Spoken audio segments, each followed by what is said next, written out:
Hello and welcome back to my garage. Today back in the shop the Opel Corsa.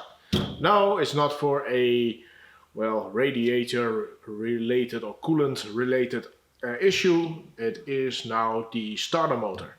The starter motor doesn't work as it should. Sometimes it does work, but most of the times the shaft doesn't extend into the flywheel, and of course with that the engine is going to spin and you start your car with that. So we're going to replace the starter motor. But as you can see, I don't have a starter motor yet. The reason is there are two types on this car. There is a 9-tooth one and a 10-tooth, and there are also the starter motors that should be compatible with both.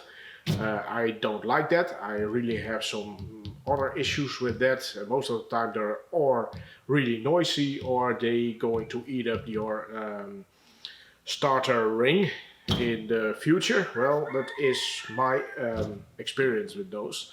Well, so like I said, there are just two bolts holding in the starter motor, but of course you need to remove the battery cable and the switch on cable.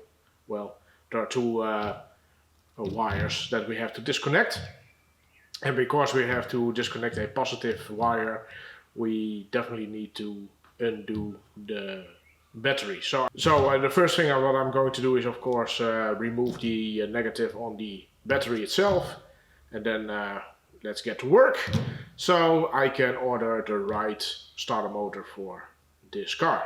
Well, the battery is located underneath this piece of plastic.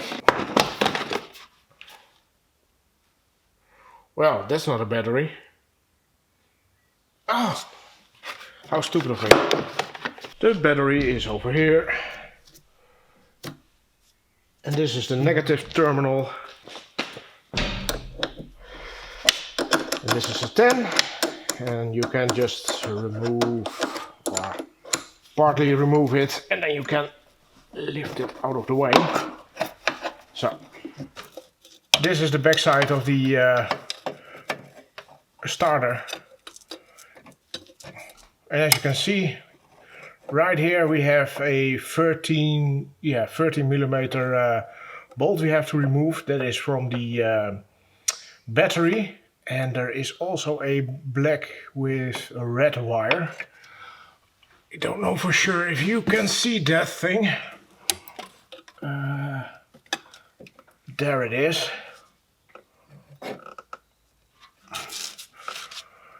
And that's connected also to the back of this solenoid. And I do think it's a 8 millimeter little nut we also have to remove.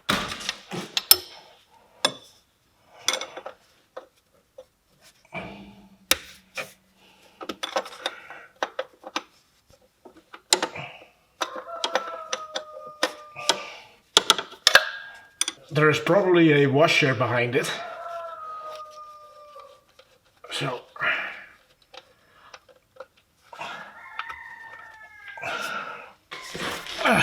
it is a 10. Oh, did not expect that.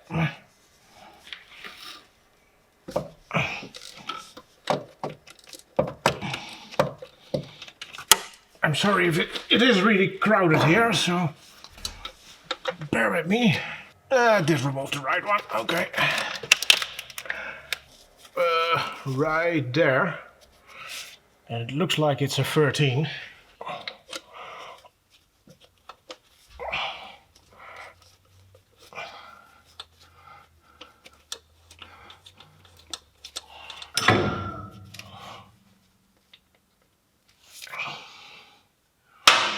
Well, it was a nightmare to get a clear shot, so I removed it underneath the car already. Well, it was indeed this bolt that is sitting right here.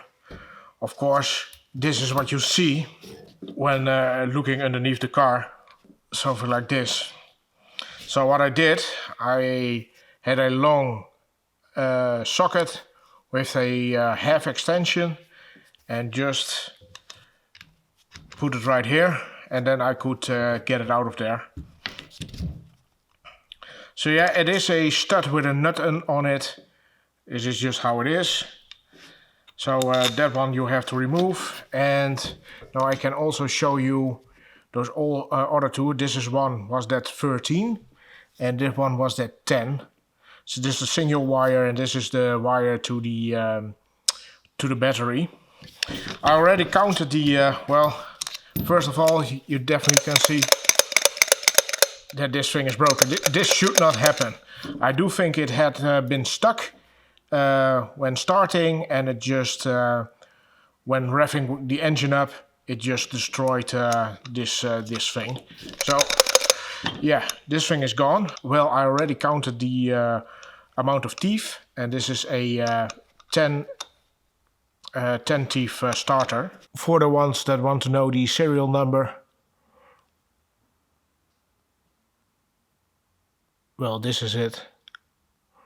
So this is a 10 tooth starter.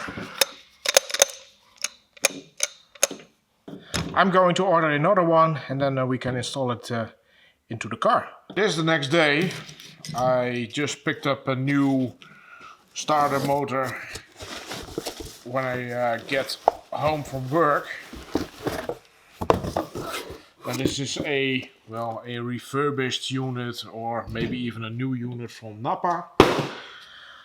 There wasn't a core exchange. Most of the time you will see that you need to return the old one and you get some money back. But in this case, this can go into the scrap bin.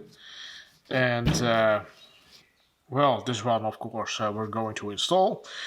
It looks identically. It also has that 10 tooth inside instead of the 9 one. So yeah. It is a starter, nothing too special, so let's get this into the car. Let's see.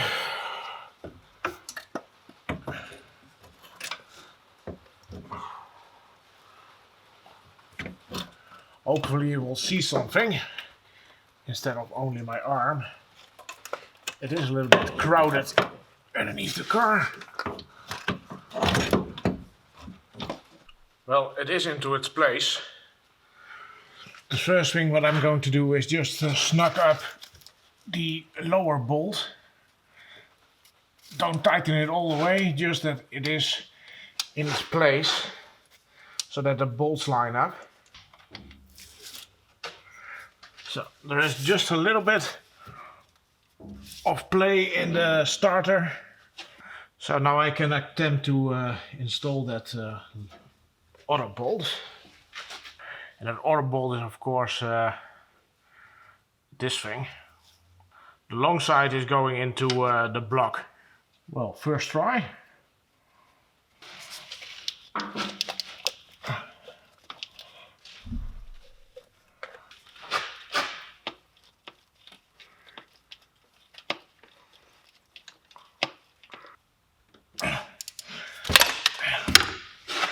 So.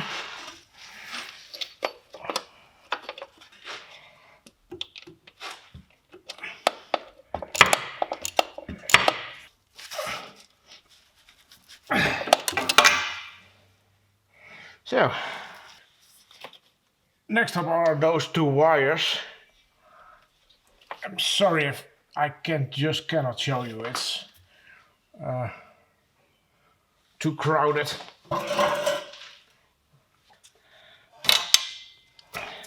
That thing is into place. All I need to do now is negative terminal on the battery itself.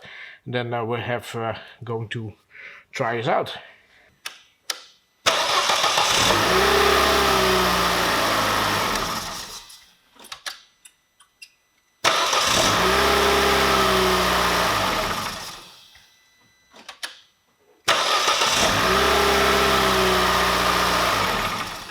So yeah, there you have it, how to change a starter motor from a Opel Corsa. Difficulty? Not really. Yeah, that one bolt in the back, that can be a little bit of a pain to get to. You have to get a little bit of a feeling in there. But other than that, yeah, it is a straightforward job. Be sure that you get the right starter. So there is a 9 and there is a 10 tooth starter, so be sure that you get your correct one. That was not something I had planned for this week, or at least, well, today is Monday, but my last weekend or Sunday, because I wanted to do some welding on the Corolla, but unfortunately my MIG welder dies, and well, this came up, so yeah, why not do that just now. I already ordered a new MIG welder, so their review of that thing is coming also, of course. Milk it. Yeah, but yeah, there you have it. How to change it.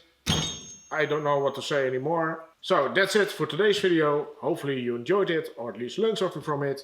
And if you did, please give it a like. If you want to follow me around, you know what to do.